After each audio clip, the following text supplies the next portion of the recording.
patenkinti pirminiais rezultatais? Ką tik išgirdom 20 valandos žinias? Tikėjausi daugiau, kad už mūsų partiją pasisakys 23%.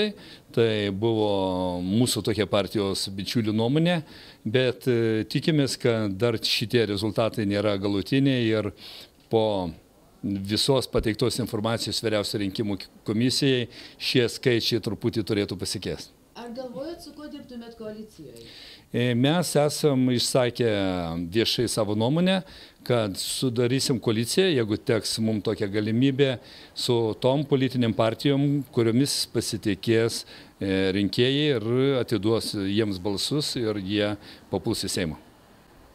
Ar jums nekelia nerimo didelis užfiksuotų pažeidimų skaičius?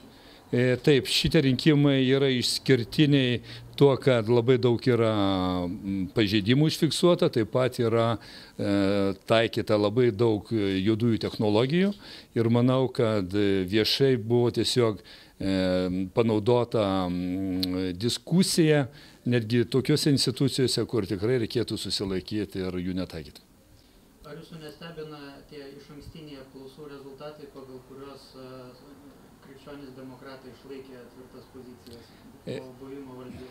Labai stebina ir tikrai nesitikėjau, kad būnant valdžioj ir esant tokiai didžiuliai socialiniai atskirčiai ir žinant, kad 25% dirbančių gauna minimalią mėnesinę algą ir kad tokia yra didžiulė migracija ir toks buvo gana didelis pasitikėjimas šitą partiją. O ko tikitės iš vienmandačių? Tikimės, kad mūsų partijos narių tikrai daug papuls į antrąjį turą ir tikimės, kad antrame ture turėtų laimėti mūsų apie 20 partijos narių. Aš turiu pasakyti, kad mes tikriausiai dėrybas pradėsim su esančiam dabar Seime opoziciniam partijomis.